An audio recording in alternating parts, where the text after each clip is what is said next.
السلام علیکم ورحمۃ اللہ وبرکاتہ۔ آج ہمیں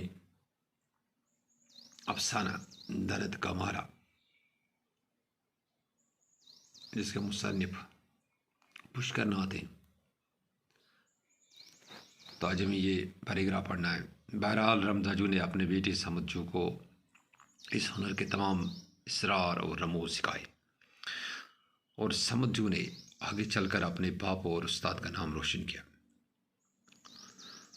بنڈ کے دکاندار حلقوں میں یہ بات مشہور تھی کہ ایک دن سمجھو کے ہاتھ سے بنا ہوا سنہری کلگی والا جنگلی مرغ دیکھ کر ایک انگریز کرنل کی جوان لڑکی نے چٹاک سے اس کے کھردرے میلے کچیلے کو ہاتھوں کو بوسا دیا تھا۔ سمجھو اور زیادہ دنوں تک حاجی اسماعیل کا کاریگر بن کر نہ رہ سکا، کیونکہ اس چیزوں کے دام ایک دم بڑھ گئے تھے اور اس کا آبائی مکان جل چکا تھا، اور گیلی لکڑی کے کڑوے کسیلے دھویں سے اس کی ماں کو شاہی بیماری لگ گئی تھی۔ ڈاکٹر رولنس کی فیس بلکاک در اور احمد شہداد جیسے رئیس ہی ادا کر سکتے تھے۔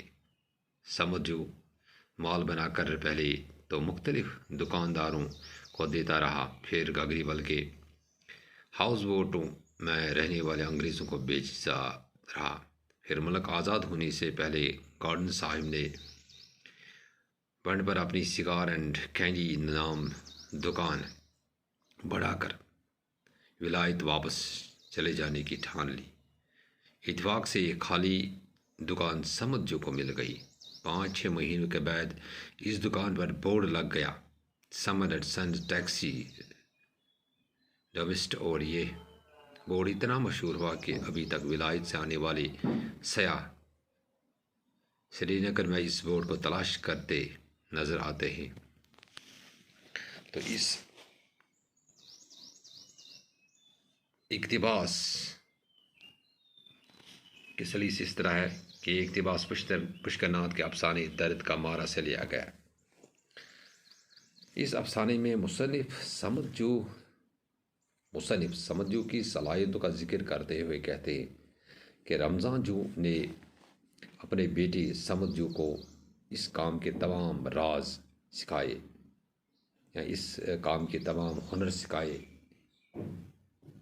اس کام کے تمام وید سکھائے، جس کی وجہ سے سمجھو نے آگے چل کر خود اس ہنر میں اپنا نام پتھر کے لکیر کی طرح گاڑ دیا۔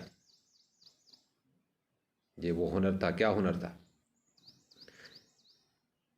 کہ مصنوعی یعنی کھالوں سے، جانوروں کی کھالوں سے بنائے مصنوعی سامان، اور اپنے باپ اور اپنے استاد کا نام اس طرح روشن کیا کہ آگے اس کا نام اور اس کے دکان کی شہرت ہر طرف پھیل گئی۔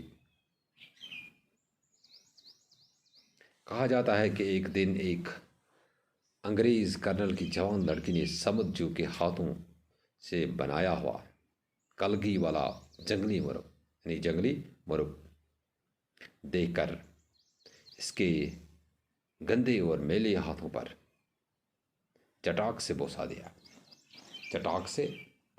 بوسا کا مطلب چوم لیا، سمجھو کے ہاتھوں کو چوم لیا۔ مصنف کہتے ہیں کہ آگے چل کر سمجھو حاجی اسماعیل کا کاریگر بن کر نہ رہ سکا، کیونکہ چیزوں کے دام مہنگے ہو گئے تھے، اور سمجھو کا آبائی مکان یعنی کہ اپنا مکان، اپنے باپ کا مکان بھی آگ کی نظر ہو گیا تھا۔ غربت کی وجہ سے ماں بھی تپرک کی بیماری یعنی شاہی بیماری میں مبتلا ہو گئی تھی، اور ماں کے علاج کے لیے گھر میں اتنی رقم نہ تھی کہ ڈاکٹر کا فیس ادا کیا جائے۔ ڈاکٹر رالنس جیسے بڑے ڈاکٹروں کا فیس یعنی اس وقت کا فیس امیر لوگ ہی ادا کر سکتے تھے۔ سمجھو نے جب اپنا بنایا ہوا سامان خود بیچنے کی ٹھان لی، یعنی اس نے اپنا کاروبار خود سے شروع کرنے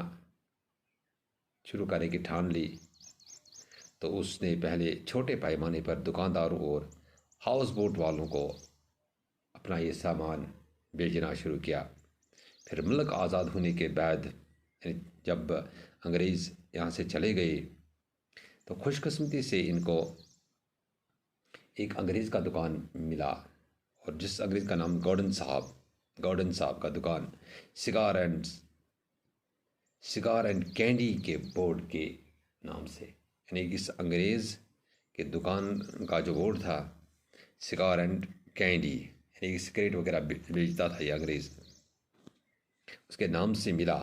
اور آگے ان کی دکان سمد اینڈ سنز ٹیکسی ڈومیسٹ کے نام سے اتنا مشہور ہوا، یعنی کہ سمد جو نے اس دکان پر پھر اپنا بورڈ چڑھایا، سمد اینڈ سنز ٹیکسی ڈومیسٹ کے نام سے اتنا مشہور ہوا کہ ولاج سے آنے والے انگریز اس بورڈ کو تلاش کر کے اس کی دکان سے نقلی جانوروں کی کھالوں سے بنے ہوئے ملبوسات یعنی سامان خریدتے تھے۔ تو اس میں کچھ مشکل الفاظ بھی تھے۔ اسرار یعنی اسرار کا سیر کی جمع، یا بید یعنی راز، پوشیدہ باتیں۔ اسی طرح رمز کی جمع یعنی کہ بید یا اشارہ۔ کھردرے پھٹے ہوئے یا خراب یا گندے۔ بوسہ دیا، چوما، بوسہ دینا کا مطلب چومنا۔ میلے کچیلے، گندے یعنی کام کرتے کرتے انسان کے ہاتھوں میں وہ گاڑی پڑ جاتے ہیں، وہ تو اس کو کہتے ہیں میلے کچیلے گندے۔ شاہی بیماری، تپدک۔ یہ کچھ الفاظ تھے اس پیراگراف میں۔ چلا آپ خود پڑھیں گے اور سمجھنے کی کوشش کریں گے۔ باقی وسلام۔